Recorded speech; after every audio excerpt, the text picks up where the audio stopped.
Hello everyone, welcome to another interesting and informative session of the Analyst brought to you by Vajiram and Ravi. In today's session, we will discuss 9 important articles as featured in the Hindu and Indian Express for your comprehensive understanding of the current affairs explained to you in the easiest language possible. The topics are as follows. In the first topic, in the wake of the 12 new industrial cities approved by the central government, we'll try to analyze the steps which can be taken to boost manufacturing sector. In the second topic, we'll try to further analyze the menace of microplastic pollution and the reforms which has been taken by the government. Followed by the third topic, where in the wake of the editorial, we'll try to see that what is Perform, Achieve and Trade scheme and what is the need of carbon market in the country. Followed by the fourth topic, where we'll try to analyze several recent Supreme Court rulings related to the bail provisions of PMLA Act 2002. And then in the fifth topic, we'll try to learn the salient provisions of Agriculture Infrastructure Fund. Towards the end, there will be news snippets to help you in the prelims examination as well, so stay tuned. The Union Cabinet on 28th of August has approved 12 new industrial cities in 10 states to boost the domestic manufacturing with estimated investment of 28,602 crore rupees. Thus, this impetus which has been provided to the manufacturing sector forms an important component of your GS3 paper under the theme of industrial policy, infrastructure and growth and development. So let's first try to understand the status of manufacturing status with the help of the data which is being provided to us by this year's Economic Survey 2024, which actually registers that the industrial growth was actually quite significant in the fiscal year 2023, and it was majorly led by the growth in the manufacturing and the construction sector. So, the industrial gross value addition at a constant price or with the base year in fiscal year 24 was actually 25% higher from the pre-pandemic levels. Thus, the total economic growth which our country actually registered, that was 8.2%, it was highly supported by the industrial growth of 9.5%. As you guys can see here that we registered 2.1% growth, the total industrial growth in the fiscal year 23, and that actually increased to 9.5% growth in fiscal year 2024. With the manufacturing sector specifically, it had registered a negative growth in fiscal year 23, but it registered a positive growth in fiscal year 24. So the share of manufacturing in the total gross value addition at current prices is around 14% and at constant price is around 17%. With your mining and quarrying sector actually contributing to around 2.1%, the electricity and gas contributing to around 2.4%, and the construction sector contributing to 9% of the total gross value addition. Keep this in mind that here we have only taken the share of the manufacturing sector. We have not taken the gross value addition share of agriculture and the service sector. Thus, the manufacturing sector, it contributes to the 17% of our gross domestic product and employs around 27 million workers. And in the fiscal year 23, the manufacturing sector's export registered a record growth and reached to the level of $447 billion. Thus, it was over and above 6% from the fiscal year 2022 level of exports. And our index of industrial production was around 143.5 in the fiscal year 23, which means that we have registered in manufacturing sector a growth of 43.5% from the base year of index of industrial production, and that base year is 2011 and 12. Keep this in mind that any of this data can actually become your introduction related to manufacturing sector in your mains answer. But even though these data seems quite significant, there are certain shortcomings associated with manufacturing sector as highlighted by the Economic Survey 2024 itself. It states that the 8 core industries such as, for example, natural gas, petroleum, coal, steel, cement, etc. These 8 core industries registered their slowest growth in January 2024, which was around 3.6% of growth versus the 9.3% growth which this particular 8 core industries has registered in the January 2023. And the capacity utilization of the manufacturing sector was only 68%. What does we mean by that? That let's say if the total manufacturing capacity of this particular sector is at 100, the capacity which we are able to utilize only stands at 68%. And the output share of manufacturing sector, which stands at 35% of the total output which is being produced in the economy, the economic survey itself highlights that this 35% showcases that we are not able to fully capture the backward and forward linkages. And remember that the 47% of the output of the manufacturing sector is actually being utilized as an input in other industries, which means that the 47% of the output of the manufacturing sector is not available as a final product to consumers like you and me, or it is not available for exports to other countries, thus hampering our balance of payment prospects. The next is that the average annual growth rate of this manufacturing sector in the last decade is an abysmal 5.2%, while for China it is around 14%. Just look at this data, which is also provided by the Economic Survey 2024 as provided by the Ministry of Statistics. It states that we can easily see that how there are several sectors, for example, metal products, food products, computer and electronic products, which has actually registered negative growth in the gross value addition in the last decade. Now the question arises that why there are certain shortcomings which actually persist with this manufacturing sector. The answer are several challenges which has also been highlighted by the Forbes report titled that India is a country with not of ease of doing business. The report takes an example of the automobile sector, where it states that India, despite being the 5th largest market for the cars, various car manufacturers such as, for example, Ford, Harley-Davidson, General Motors has actually exited from our country, or they have stopped manufacturing in our country. What are the reasons? The reasons are the challenges. The first reason is the high input cost. So if we take the example of the Logistic Performance Index of 2023 as released by the World Bank, even though we have got the rank of 38th and we have significantly improved our ranking in this LPI over the course of the years, the same report also highlights that how the logistic cost in India is 14% higher than the world's average. So let's say, for example, if Ford has to manufacture a car in our country, and to manufacture that car, the logistic cost is around $100. But for China, which has actually got a sound logistic infrastructure, to manufacture the same car in China, the cost which is going to be incurred by Ford is only going to be $50. So obviously it is much cheaper to produce the car in China, and thus obviously in China the Ford company has got more profitability. The second is that if the cost of manufacturing of Ford's car is increasing in our country, obviously its final price will increase as well. And obviously if the final cost is increasing, its demand will decline, because in India we have got a highly price sensitive market which is dominated by the middle class, comprising almost 60% of our economy. So obviously this high input cost and the price sensitive market is actually curbing down the profitability of the company. This low profitability of these manufacturing companies is actually further curbed down because of the impetus which is being provided by our government on the green model manufacturing and the corporate social responsibility spending. So for example, as per the CSR Act of 2013, if a company has registered a profit of 5 crore rupees, then it shall spend at least 2% of the net profit which it has registered in the last 3 fiscal years. So obviously the profitability will further come down. The next issue is that, okay, to deal with all these challenges, if there was a sound regulatory framework which was designed by the government of India, that would have come handy.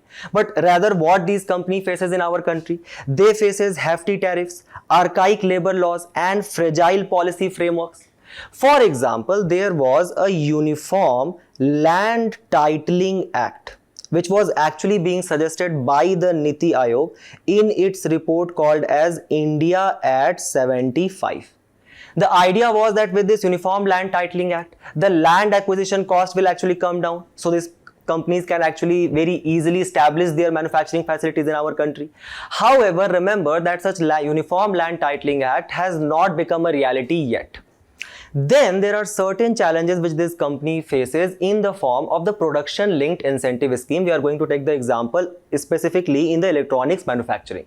So the PLI scheme says that if a company is going to manufacture their products in our country, they are going to get 4 to 6% incentive on the incremental sale over the base year. The idea is that you are going to get incentive on what? On incremental sale. Now remember that as a particular company, how you can actually predict that you will actually reach to the level of that desired sale or not? Obviously, you are not a prophet. So obviously, this becomes a risk-taking exercise for a lot of companies. So they will actually further drop down the idea of manufacturing in India altogether. Why to take the risk? The next major challenges are the structural challenges which persist in our economy, which further hampers down the production capacity or in the manufacturing sector. The first structural challenge is the less propensity to consume which we have. Imagine yourself as a company. Why you are making a product? Obviously, the basic idea to sell the product, to make the profit. But what if the demand for your product is completely abysmal or non-present? Then in that case, what will happen? Just take the example of the Household Consumption Expenditure Survey 2024, which was actually released very recently by NSSO and has also been covered in this platform. Just look at the monthly per capita expenditure of the rural India and how 47% of MPC is actually directed towards food, and even in urban India 40% of MPC is being directed towards food. What does this data showcase to us? This data showcase to us that India, being a low middle income economy as characterized by World Bank, and we have got a GDP per capita according to World Bank that is around $2,731, and thus we rank 125th in the terms of GDP per capita. Our propensity to consume is very less because a lot or a large share of our spending actually goes on non-negotiable expenditures such as, for example, food, house, basic necessities, roti, kapda, makan. And because of that, we have very less propensity or low demand for large scale consumer goods. Now, there is another major problem. To become, let's say that if the demand does not exist in our country, we can actually manufacture for the world. But to become a manufacturing hub or an exporting hub, there are two major requirements. One is sound infrastructure. So the issue in infrastructure we have already covered through the Logistic Performance Index. The second is to have a skilled workforce which can actually make advanced products at a very cheap price. But if we just look at the India Skill Employment Report, there exists a huge shortage of skilled workers in our country, which was also highlighted by the data by the Statista, which showcases that how India has 56% of acute skill shortage. And thus, in the terms of skill shortages of the working professionals, we rank 4th in the world. The third major issue is that this further the skill divide which actually exists, that is further being enhanced by the digital divide because of the less penetration of the manufacturing sector in the rural areas. So just look at the internet penetration in the rural area where only 20% of the rural population has actually got access to good quality internet or to the various skill initiatives which are being taken online. So because of that, the skill accumulation cannot be done because of this digital divide, and that is hampering our manufacturing capacity. The fourth reason is obviously the furious competition which we are facing from various emerging economies. In this context, we are actually going to take the help of GTRI report released in the month of April 2024. It showcases to us what? It showcases particularly about the textile sector. So just look at the growth which has been registered by India in $1 billion in the last decade in textile export, from $34 billion to $36 billion. Just look at the growth which has been registered by Vietnam, from $23 billion to 45, almost double down. Similarly, for China, how it registered from just being a meager share of $67 billion in textile exports in 2000, in the next 13 years, it actually reached to $225 billion, and it has remained a significant player in this textile export. So obviously, because of this fierce competition which is taking place, our manufacturing sector has actually facing a low demand in the international market. The next is the geopolitical tension. The geopolitical tension, such as, for example, let's say Houthi attacks. If you guys are religiously following the news, you might have been coming across the Houthi attacks which were taking place in the Red Sea region. So because of this geopolitical reason, there was a supply chain disruption. So for example, there was a lot of acute shortage of container ships, or the container ships did not wanted to just venture into this particular region. So they had to take the complete by route. They had to go through Cape of Good Hope now to the Europe, because of which the cost of container ship actually increased by 2 to 3 times, ultimately contributing to 0.7% of the world inflation as per OECD report. So this supply chain disruptions has caused what? It has caused imported inflation. To understand that, obviously you guys know that as a country we are 80% import reliant on oil. Now just imagine that you guys want to buy an iPhone 16 which is actually being assembled in the state of Tamil Nadu and being delivered in your state through the truck which actually runs on this oil. Now because of this supply chain disruption, obviously the cost of oil will increase. So the transportation cost for this iPhone 16 will increase. Let's imagine that earlier this iPhone 16 was being available to you at 10,000 rupees. I know it sounds quite unrealistic, but just for a moment dream along with me, right? So now let's say from 10,000 the cost of iPhone has now increased to 15,000. So your parents will say what? They will say it has become expensive beta, leave it now. When you become or you get selected in UPSC, then you buy an iPhone. So the immediate demand for the product has what? Declined. If the demand is low, obviously there is no need for further manufacturing. So that will lead to what? Job layoffs. That means that unemployment will increase. If unemployment has increased, the people's money in their pocket to expend, that has declined as well. So their propensity to consume will actually decline. And if they have got less propensity to consume, obviously there will be lesser demand for the product. Thus this creates a vicious cycle of unemployment, low demand, low manufacturing, unemployment. Then obviously what the companies could have done, that they could have invested in research and development to create good quality products but at a cheaper cost. However, as highlighted by the Economic Survey 2024, there exists an abysmal spending on research and development. Just look at the industrial research and development by the private sector, staggering at a meager 1.53, and just look at the number of industrial R&D in the private sector, which is only 1,866, majority of which is actually confined in the pharmaceutical or textile sector, and in the sunrise sectors, such as for example chemicals, electronics, agricultural machinery, there exists a meager share in the research and development. So the government of India, what it has done, it has taken several steps. For example, under the Patent Rules 2024, the patent acquisition exercise was much more simpler, because of which the grant of the patent has actually increased 17 times as per Economic Survey in the last 2 decades. The next is that the government launched Anusandhan National Research Foundation to actually incentivize the research to create innovative products. Also, the government further tried to incentivize the startup culture in our country by creating funds of funds, and as per Economic Survey, more than 13,000 startups has been registered under the Department for Promotion of Industry and Internal Trade. Then the government has launched zero defect, zero effect policy, specifically targeting the MSME sector, where we are trying to increase the quality of their product. We have also been signing the free trade agreement to increase the demand for our product in various other countries, such as for example signing FTA with UAE, Malaysia, Singapore, even with your Asian countries. To further skill the workforce, the government is putting impetus under the Pradhan Mantri Kaushal Vikas Yojana 4.0 to create the workers or make them prepare for the demands of Industry 4.0.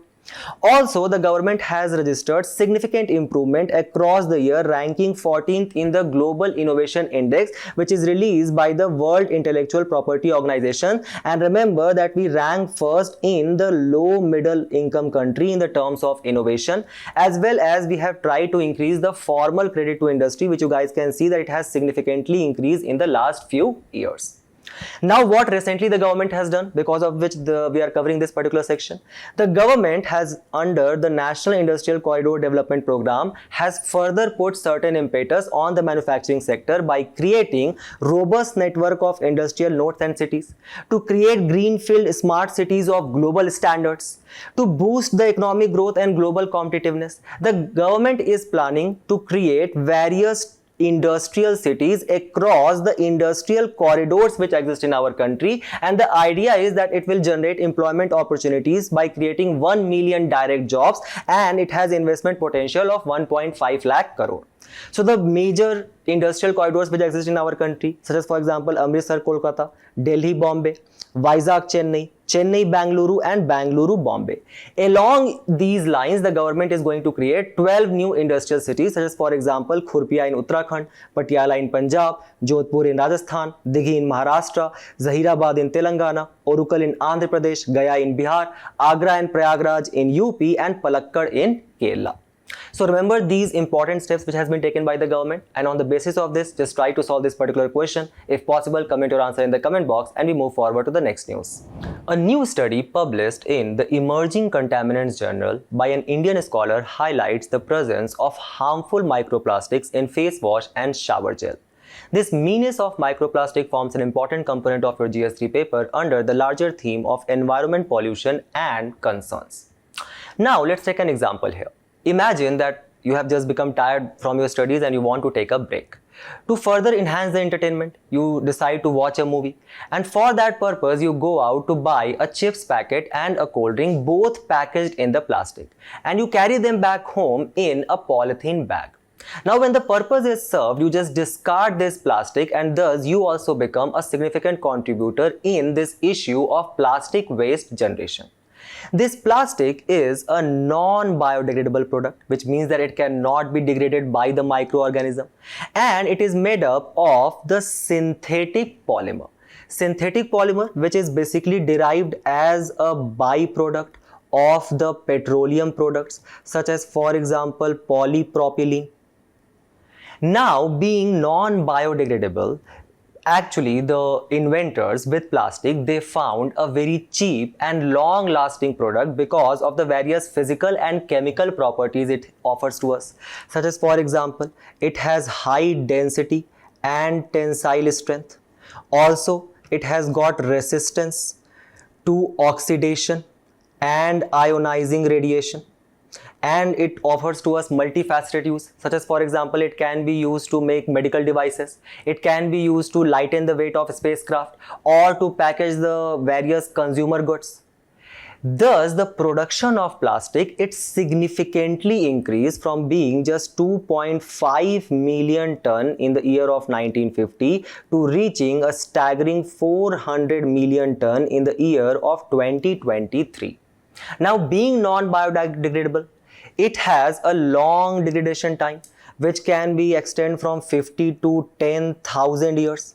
So obviously it is not being degraded, but because of the force of, let's say, solar radiation or various environmental factors, as for example wind, it further just fragments down, such as for example fibers from clothing, or various wave action leads to plastic products fabrication, or the small nodules, or from the personal hygiene product there are various issue of microbeads.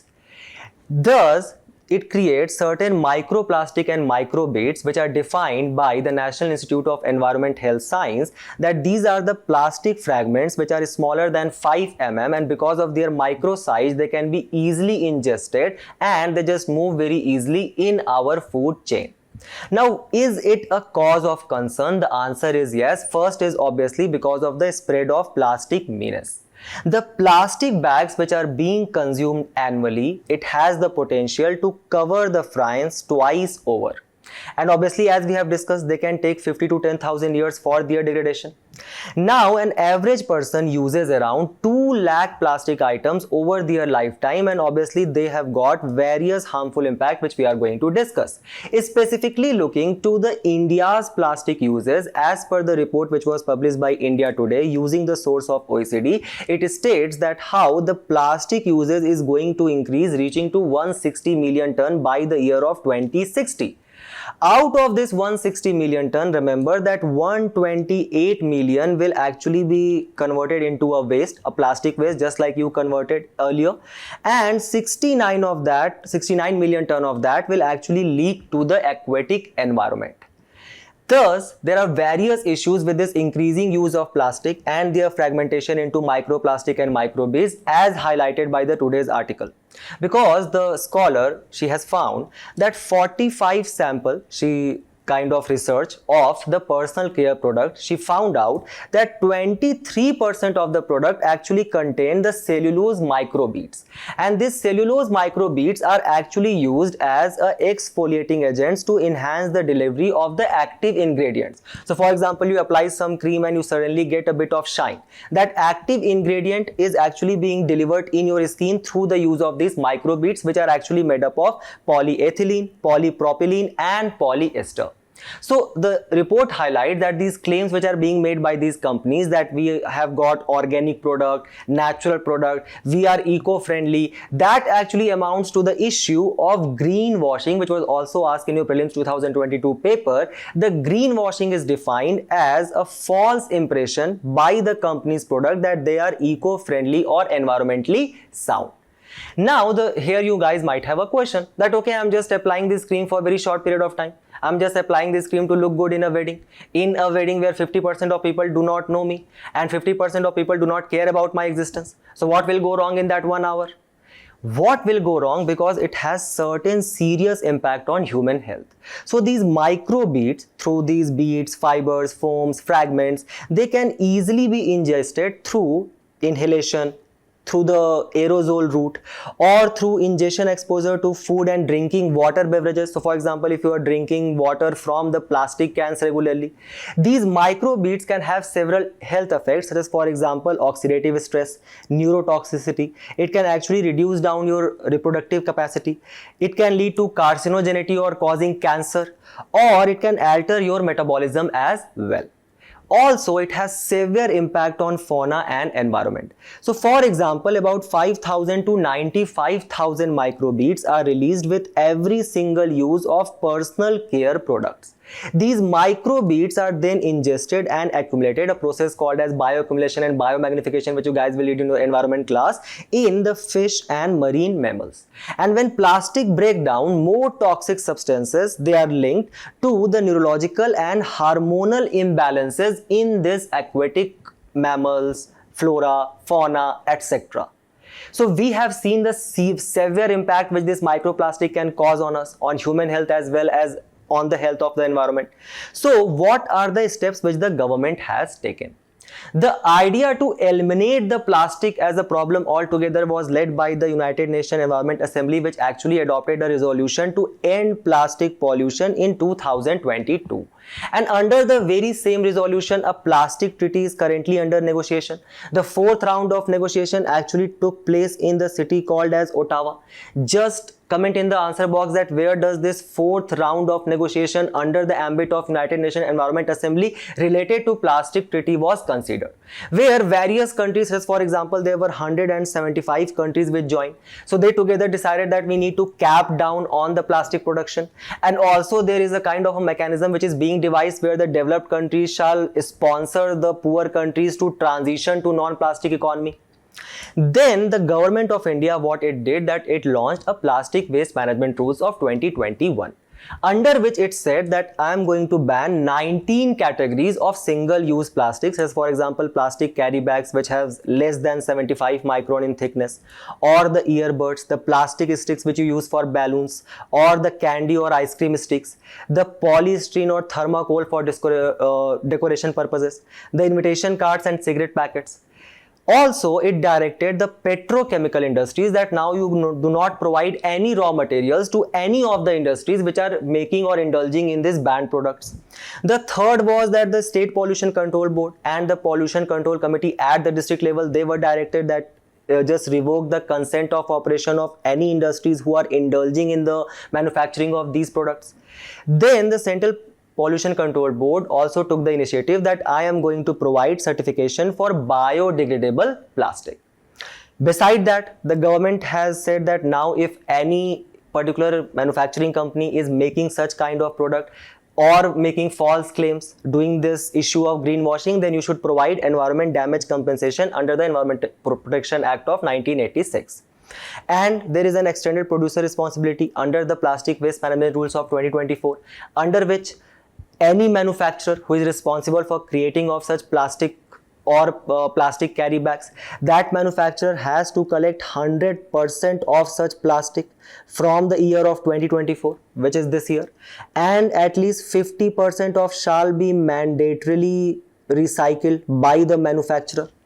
Then FSSI, it took a kind of an initiative for micro and nano plastic removal project from the food items. Then the Advertising Standard Council of India, it said that all the companies now shall provide substantial evidence for the eco-friendly claims which they are making, such as being made by these personal care products. And the Consumer Protection Act 2019 also has a provision to prohibit deceptive claims and outline the penalties for such claims. Also, keep your eye on various kind of innovations which features in the newspaper. For example, very recently the Indian Institute of Science researchers, they designed a novel hydrogel which has the power to remove microplastics from the water, and thus it will not harm the aquatic mammals. So keep these suggestions in your mind. Please try to attempt this question. We move forward to the next news. The editorial highlights the need for transitioning of Indian industries from the current perform, achieve and trade model to the Indian carbon market model. And this need for establishing a carbon market forms an important component of your GS3 paper under the theme of environment conservation and GS2 paper under the theme of government policies and intervention. Let's first try to understand what is this perform, achieve and trade scheme, which is regulated by the Bureau of Energy Efficiency, which is a statutory body under the Ministry of Power. And this Bureau of Energy Efficiency defines perform, achieve and trade scheme as a regulatory instrument to reduce specific energy consumptions in energy intensive industries, which is associated with market based mechanism to enhance the cost effectiveness through doing what? By providing certification of excess energy savings which can be traded. Do not worry at all, we are going to understand this in much simpler language. Remember that this PAT scheme was launched because we were trying to achieve our national mission on enhanced energy efficiency, which is basically one of the missions under the National Action Plan on Climate Change. Thus, we launched Perform, Achieve and Trade scheme in 2012. Right? Now let's try to understand that how this PAT actually functions. What does this complex definition given in today's editorial actually means? See, in this what happens that there is a designated consumer, or let's say a specific industry, industry A. This industry A is provided a energy saving target for next 3 year cycle. And how this target will be calculated? This target will be calculated through an approach called as gate to gate approach. So let's say this particular industry A has total energy consumption, and we are going to divide this total energy consumption by the total production unit which this particular industry A has produced. By the ratio of this, we are going to get the target which this particular company shall achieve.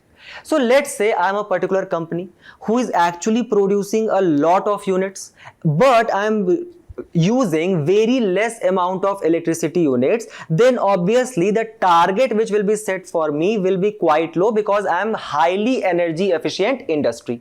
Keep this in mind.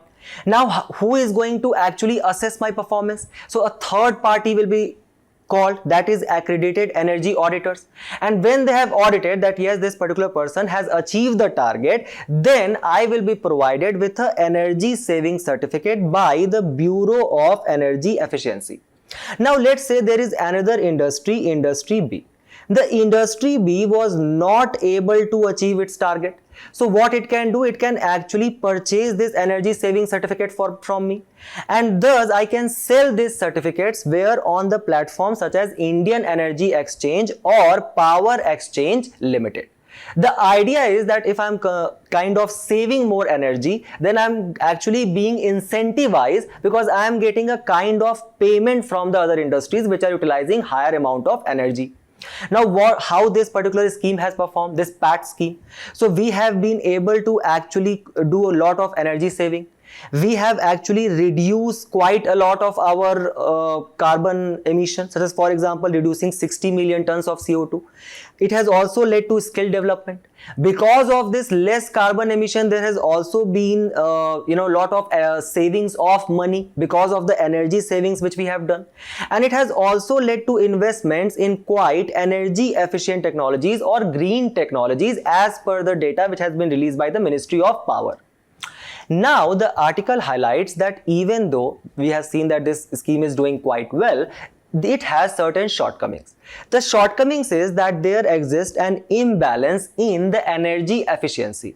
So let's say we take another example of industry T right now. So this industry T is obviously, let's say this industry T is dealing with the manufacturing of steel. So now it is producing a lot of steel. And for producing this a lot of steel, it is actually producing a lot of energy. But because the production unit is so high, because of this ratio, even then this industry will actually be considered as the energy efficient. Thus, in reality, there exists no restriction on the absolute energy used by this particular steel industry. However, the article suggests that that is why we need to transition to a carbon emission trading scheme, which actually puts a cap on the carbon dioxide emission. Because if you are not going to limit the absolute energy use, then it will lead to what? It will lead to large amount of carbon dioxide or greenhouse gas emission, which is ultimately causing the problem of global warming. Just look how India is the third largest greenhouse gas emitter in 2024. So obviously we need to do what? We need to put a cap on carbon dioxide emission, and for that we need a carbon emission trading scheme, where it says that let's say if there is a country A, and we put a little bit of cap on it. So we say that okay, now you cannot produce more than 100 tons of CO2. So if it is going to surpass that, it is going to pay penalty. And to avoid this penalty, what it can do, it can actually buy the carbon trading certificates from the countries who has produced less greenhouse gas in comparison to it. So thus, this carbon emission trading rather works upon the polluter pay principle. Now, the editorial highlights that what is the need for such carbon credit mechanism for our country, because if we want to achieve the goals which we set for ourselves in the Panch Amrit at COP26, which took place in Glasgow in UK, the Panch Amrit targets is, for example, reaching non-fossil energy capacity of 500 gigawatt, producing 50% of our energy requirement from renewable sources, reducing 1 billion carbon emission by 2030, or to reduce carbon intensity below 45% by 2030. To achieve this Panch Amrit target, which can become your introduction or conclusion in the mains answer, keep this in mind, we need to switch to this carbon emission trading. How this carbon emission trading works? We'll understand that later. First, we'll see that what are the steps which has been taken by India in this regard. So, first India did what? That we joined the Clean Development Mechanism, which was devised under the Kyoto Protocol of 2005. This clean development mechanism actually works on the carbon trading mechanism which we were discussing. So let's say there are Annex 1 countries. Who are these countries? These are the countries which are basically developed and they have a legally binding emission reduction target, such as for example USA.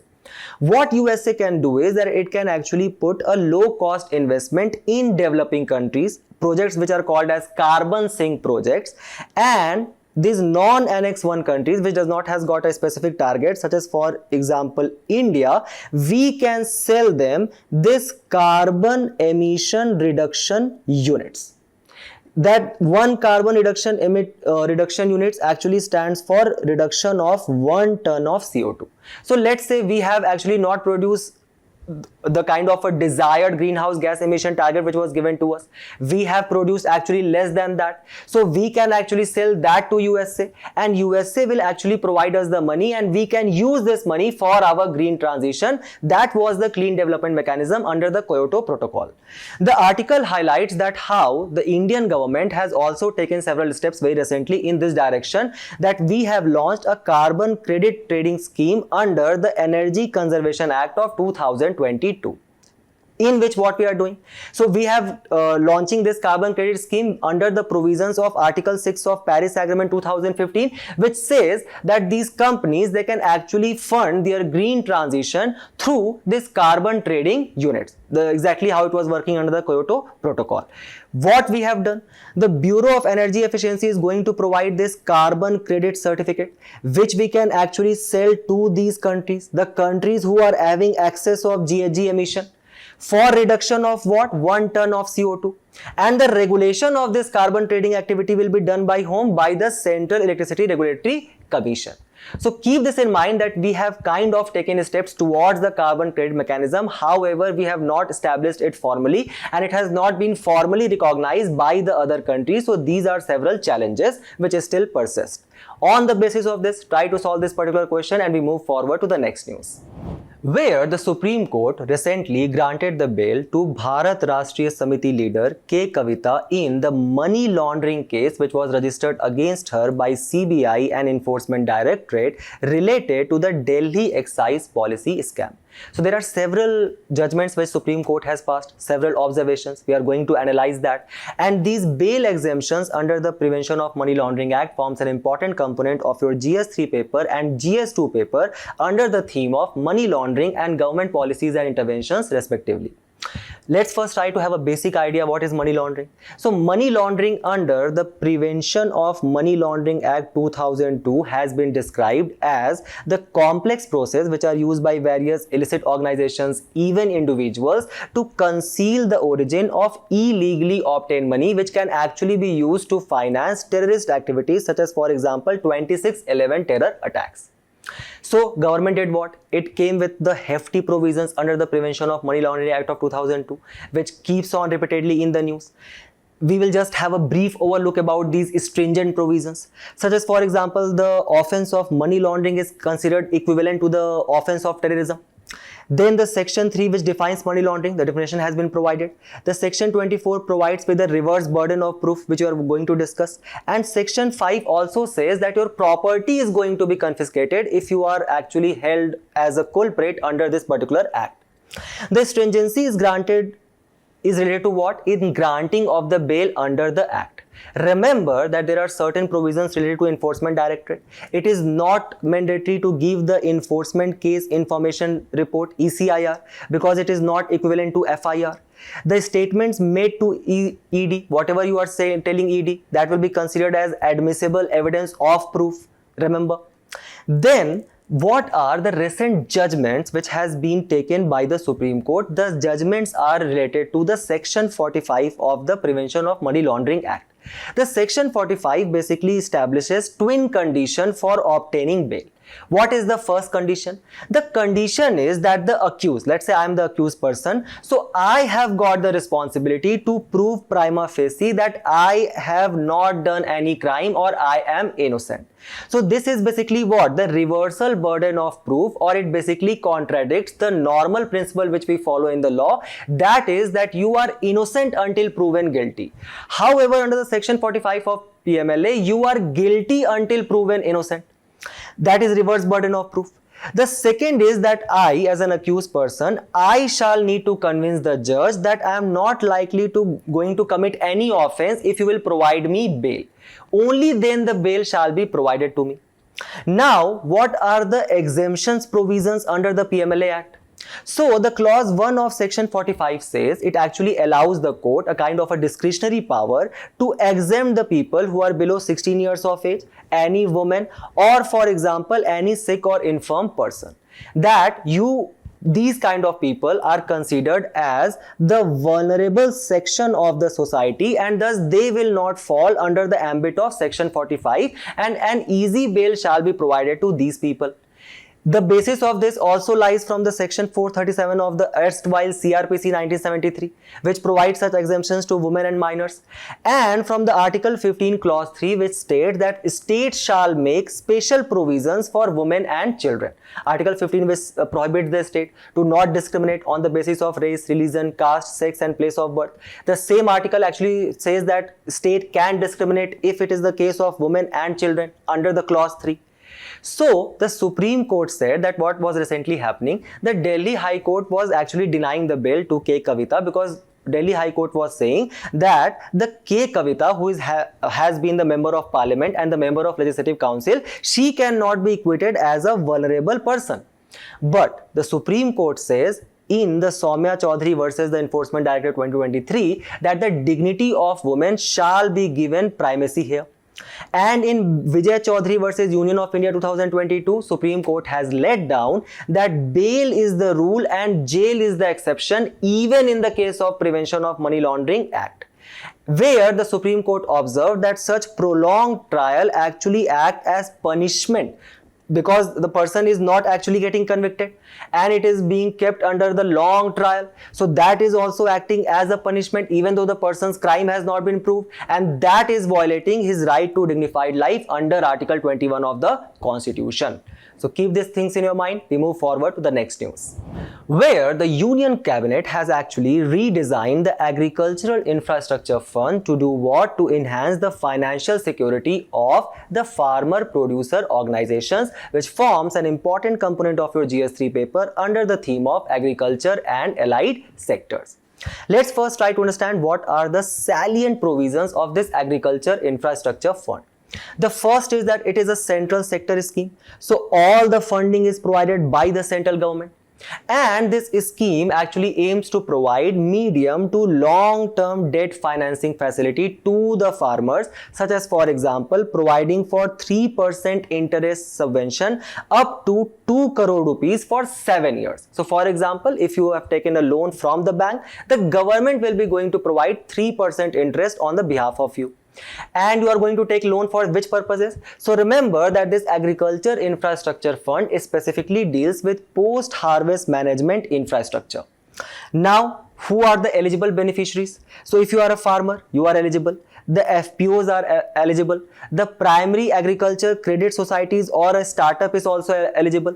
A self-help group like, for example, Kudumshri, that is also eligible, as well as any national and state agencies as well. This credit guarantee of 2 crore will be provided under the Central Credit Guarantee Scheme, and this will be being provided by whom? By all the major commercial banks, cooperative banks, small finance banks and regional, rural and non-banking financial companies. A small question to you here, just to test your general knowledge. Just tell me whether the non-banking financial companies can provide loan to a consumer or not. Then these banks, they can provide, or they are going to provide at least 1 lakh crore corpus by the banks in the next 12 years from 2020. It was launched in the month of July 2020 till the year of 2032. And earlier only 1 project per beneficiary was allowed, but now that has been extended to 25 projects per beneficiary. And this whole Agriculture Infrastructure Fund is going to be managed by the Management Information System platform. So we have covered all the salient features which can become your prelims statement. Now what the news says today. The news says that this Agriculture Infrastructure Fund is being redesigned by the government to include the financial support for this farmer producer organization. So as per the National Agriculture Commission or Swaminathan Commission, it states that in our country, 86% of the farmers are actually small and marginal farmers, which means they have less than 2 hectares of land. What do we understand by that? That the large farmers, they do not have the capacity to actually go to the market to sell their product because they have got such small piece of land that they are majorly confined to feed themselves only. Now, this is where the idea of farmer-producer organization actually emerges. So, it states that let's say there were 15 to 20 farmers. So, they pooled their land and they formed a kind of an organization to leverage the collectives in the production and marketing of the agriculture products. And such farmer-producer organizations shall be registered under the Part 9A of the Companies Act of 2013 or the Cooperative Societies Act of the concerned state. Now, which is the body to regulate these farmer producer organization? That is Small Farmers Agri-Business Consortium or SFAC under the Ministry of Agriculture. Beside this, are there any other steps which has been taken by the government of India to incentivize these FPOs? Yes, absolutely. So there is a central scheme for the formation and promotion of 10,000 FPOs, which was actually launched in your budget 2023. So that the farmers shall have better access to the quality input, technology and credit facilities. These FPOs are going to be promoted under the one district, one product cluster as well. So remember these important statements, and we move forward to the next segment of the news, where we are going to cover some very interesting news which can actually help you to eliminate some important statements in your prelims examination. The first of which is actually the much venerated the Guru Granth Sahib. The Guru Granth Sahib, which is considered as the holy religious scripture of the Sikhism, which was established as a religion by the Guru Nanak. This Guru Granth Sahib is considered as the final, sovereign and eternal Guru after the 10 human Gurus, the first being obviously the Guru Nanak. The first rendition of this Guru Granth Sahib, which is also called as Adi Granth, it was actually compiled by the 5th Sikh Guru, who was Guru Arjan Dev, who actually lived from 1564 to 1606, majorly being the contemporary of Mughal ruler Akbar. Then this Guru Granth Sahib or the Adi Granth was actually installed in the Golden Temple in 1604, and the first Granthi of this Golden Temple was Baba Buddha. The 10th Sikh Guru, who was the Guru Gobind Singh, he added the certain hymns of the 9th Sikh Guru, who was Tegh Bahadur, and he affirmed this particular text as his successor, after which the Adi Granth actually was called as Guru Granth Sahib. Another very interesting question here. Which Sikh Guru is actually considered as responsible to establish the Khalsa Panth? Just comment that down. The next news is actually about the EMERCOM of Russia. Why? Because a joint Russia-India plan for cooperation in the field of emergency management was being taken by the Ministry of Home Affairs recently, and it was signed in the Moscow, Russia, as our Prime Minister has been visiting the country. Now, this EMERCOM of Russia is actually stands for Emergency and Elimination of the Consequences of Natural Disasters. So, in this meeting, the next meeting is actually going to take place in India in 2025 or 2026 as per the Minister of Home Affairs. There were specific deliberation on 3 specific issues, that is use of space monitoring technologies for risk forecasting, exchange of experience in response to the large scale disasters, as well as cooperation in the field of training of fire and rescue operation. So remember this EMERCOM, which is kind of an agreement which has been signed between India and Russia.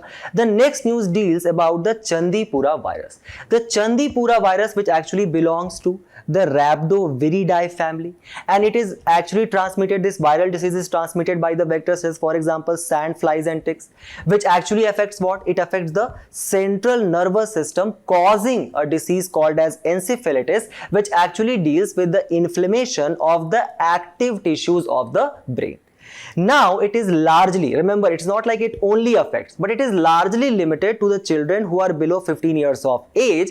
And remember that there exists no antiretroviral therapy or vaccine for this virus.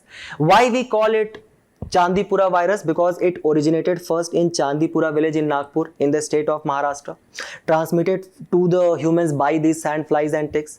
Remember that the virus was not used to be considered as an epidemic potential until acute encephalitis started taking place in the state of Andhra Pradesh. The disease rapidly progresses from influenza-like symptoms to coma, resulting to death in extreme cases. Thus, this Chandipura virus has 58% fatality rate.